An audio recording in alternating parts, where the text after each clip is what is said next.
यह वीडियो समसामयिक है।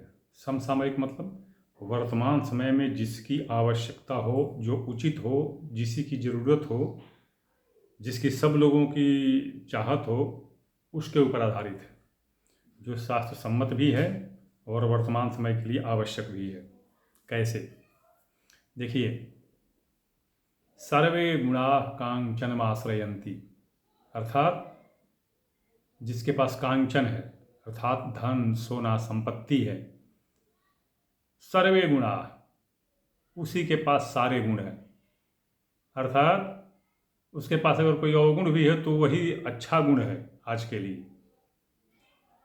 कहने का मतलब ये कि जिसके पास धन संपदा है वो सबसे उत्तम, सबसे यशस्वी, सबसे आचरण वाला और सबसे पवित्र है वर्तमान समय में।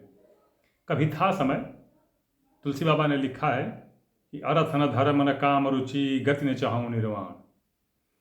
ये पता कब की बात होगी? अभी देख लीजिए, रामचरितमानस को कब लिखा गया था? संबत 1631 करी कथा प्रभु धरि हरि सीसा। तो 500 साल तो उनको लिखे हुए हो गए। अरे 2082 चल रहा है, तो 500 साल तो उनके लिखे हो गए। और उसके पहले यह कथा थी तो उसको उन्होंने लिखा है, हजारों साल पहले की बात है।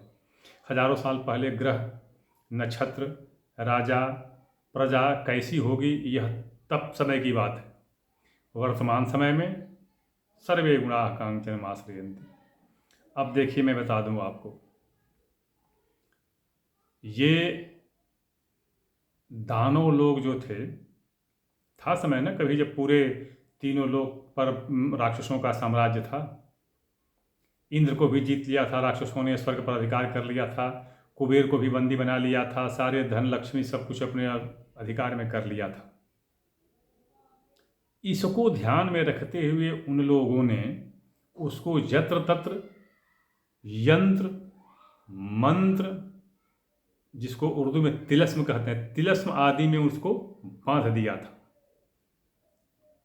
ताकि वही उसको खोलें तो खोलें। देखिए, इसका उर्दू जो यमन भाषा उर्दू या मुस्लिम समुदाय में भी कहा गया है ना, वो अली बाबा 40 चोर वाली कथा आपने सुनी होगी, कैसे तिलस्म में अली बाबा वो बांध दी, पूरा वो खजाना रख दिए थे। या वर्तमान समय में देखिए, केरला में पद्मनाभ मंदिर का नाम आपने सुना होगा। पद्मनाभ मंदिर में केवल एक अभी दरवाजा खोला गया है।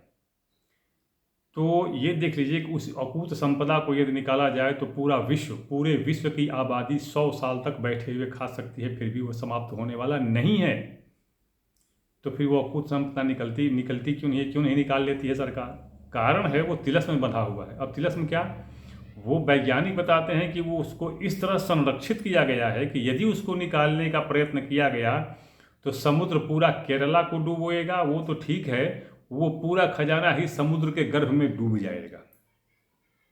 ऐसे तिलस्म में उन लोगों ने बांध रखा था, चाहे देवता हो चाहे दानव हो। अब देखिए, अब आ जाइए अपने मुख्य विषय पर आ जाइए। ये जब द्वापर का अंत हो रहा था, कलयुग आ रहा था, तो कलिकाल सबसे पहले पहुंचा जन्मेजय के यहाँ। वो तो चक्रवर्ती सम्राट थे भाई, उसके आगे तो कोई किसी की चलती नहीं थी। कलयुग डरते डरते डरते डरते उनकी राज्यसभा में पहुंचा और बोला कि हे महाराज, मुझे भी कहीं जगह दीजिए रहने के लिए। बोले कि तुम कौन हो? तो मैं कलयुग हूँ। बोला कि तुम भाग जाओ, नहीं तो तुम्हारा मैं वध कर डालूंगा। तुम मेरे राज्य में कहीं दिखाई नहीं दोगे, धरती पर तुम्हें कहीं दिखाई देने की आवश्यकता नहीं है। तो वह बोला कि हे महाराज, मैं कहाँ जाऊँ, धरती तो आपकी हो गई है, मैं जाऊँ कहाँ? मैं भी तो आपकी प्रजा में हूँ। और जासुराज प्रिय प्रजा दुखारी, सो नृप अवश्य नरक अधिकारी। हे प्रभु, हे महाराज, यदि आप मेरा वध कर देते हैं तो श्रुति सम्मत सिद्धांत और ग्रंथों और वेदों और ऋषियों के कथनानुसार आपको नरक भोगना पड़ेगा। तब राजा ने अपने दरबारियों से विमर्श किया, मंत्रणा की, और इन्होंने कहा कि ठीक है, तुम देख, तुम कोई और जगह तो नहीं रह सकता रहने के लिए, तुम 4 जगह में रहोगे। कहाँ कहाँ? जुआ घर, वैश्या घर, मदिरा दारू और सोना। बस कलयुग को यहाँ मौका मिल गया और वह जो सोना राजा के मुकुट में था उसी में जा कर के बैठ गया। और तब से वो राजा की बुद्धि धीरे धीरे भ्रमित होती चली गई, द्वापर का अंत होता चला गया और कलयुग आया। अब ये जो है, मैं ये कथा इसलिए बता रहा हूँ ताकि ये सोना चांदी को कैसे लोग संरक्षित किए, दानव लोग, देवता लोगों को तो इससे कोई मतलब था नहीं, क्योंकि उनको लक्ष्मी से कुछ लेना देना नहीं था। उनको राजाश्रय प्राप्त था, जितना धन लक्ष्मी चाहिए राजा दे देते थे आवश्यकता अनुसार, तो उनको किसी चीज़ की आवश्यकता नहीं थी। किंतु वर्तमान समय में आज देखिए पूरे संसार में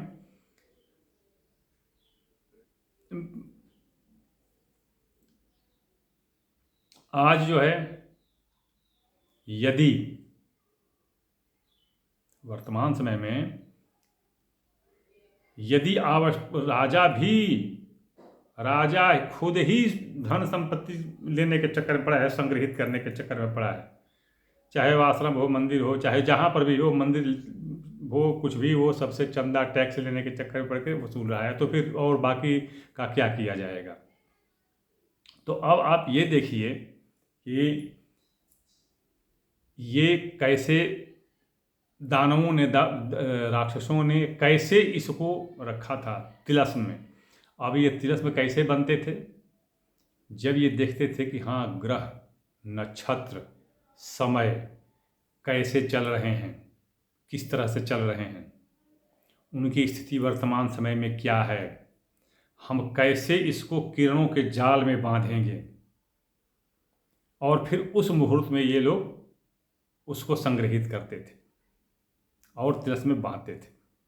वर्तमान समय में प्रत्येक राशि वालों के लिए मैं ये बता रहा हूँ, ध्यान दीजिएगा।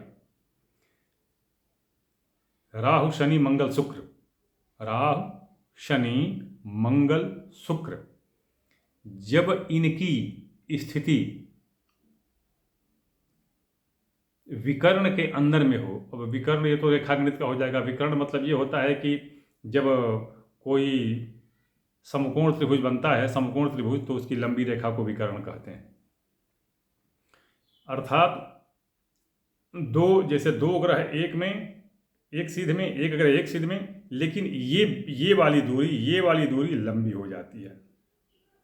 तो जब राहु शनि शुक्र बीच में मंगल, इनकी स्थिति ऐसी हो और सूर्य इनसे दूरी पर स्थित हो, दूरी पर, नज़दीक नहीं, दूरी पर स्थित हो, अर्थात जब कुंडली में जब सूर्य किसी ऐसे भाव में बैठा हो जहाँ से ये दूर बैठे हों, मतलब जैसे 12 में हो, अगर 12 में हो तो ये लोग 6, 7, 8 की स्थिति में ऐसे हों, तो ऐसी स्थिति में यदि चाहें तो आप, और ऐसी स्थिति में लोग धन से पीड़ित होते हैं, लोगों को दरिद्रता होती है, कर्ज हो जाता है, सब लोगों के पास हो जाता है। तो ऐसी स्थिति में यही तिलस्म या यंत्र या पूजा पाठ जो भी कर लीजिए, ये करने पर सफलता मिलती है। और वो जो बंधा हुआ है, जो तिलस्म बंधा हुआ है, जिसके अंदर वो धन संपदा पड़ी हुई है, वह छूटती है, निकलती है। अभी देखिए, इसके लिए यदि राहु के कारण यह अवस्था है, तो राहु का तिलस्म तोड़िए या उसका यंत्र बनाइए। यंत्र उसके बनाने की विधि अगर आप चाहेंगे तो मैं फेसबुक पर लिखा हूँ। तो इस तरह से यदि इन दानवों से या पाप ग्रहों से आप धन संपदा को ले सकते हैं और आप अपनी दरिद्रता दूर कर सकते हैं, ऋण मुक्ति हो सकती है। यही नहीं, अनेक तरह के बंधन आपसे दूर हो सकते हैं। तो जब ये विकर्ण यानी समकोण त्रिभुज की स्थिति जब कुंडली में उत्पन्न हो, तो देख लीजिए कि आपकी दरिद्रता, आपका ऋण किस कारण से है, फिर उसका तिलस्म या यंत्र या उसकी पूजा कराइए। वो तिलस्म टूटेगा और उस ग्रह के द्वारा जो आपका जो धन संपदा जो रखी गई है वह आपको वापस होगी और आप फिर धन संपदा प्राप्त करके अपने ऋण से मुक्त हो सकते हैं। और गढ़ी हुई संपदा जिसको कहते हैं आज वर्तमान समय में कि गढ़ी हुई संपदा, तो जो भी हो वो उससे आप प्राप्त कर सकते हैं। यह ये एक प्राचीन सिद्धांत पर भी आधारित है जिसको शास्त्र भी ये करता है, और यह वैज्ञानिक रूप से भी निर्धारित है। मैं विज्ञान की व्याख्या यहाँ पर नहीं करना चाहता क्योंकि ये शास्त्रीय चीज़ है, तो खैर अभी सुनिए, बता दूं मैं आपको, ये तो आपने देख लिया उनकी स्थिति के अनुसार। अब आपकी दरिद्रता है तो आप कहेंगे कि हमारे तो इस भाव में ये पड़ा हुआ है, उस भाव में वो पड़ा है, उसकी पूजा करें। कुछ नहीं होगा, कुछ नहीं होगा। जब तक इन ग्रहों से आप अपना छुटकारा नहीं करेंगे तब तक आपकी दरिद्रता दूर नहीं होगी, ऋण कर्जा मुक्त नहीं होंगे, नहीं हो सकता है। चाहे आप कोटि उपाय कर लें, कुछ भी कर लें, देख लीजिए आप करके, या करके देख भी लिए होंगे, फिर भी आपकी दरिद्रता रोज बढ़ती चली गई होगी, कर्ज से आप लदते चले गए होंगे।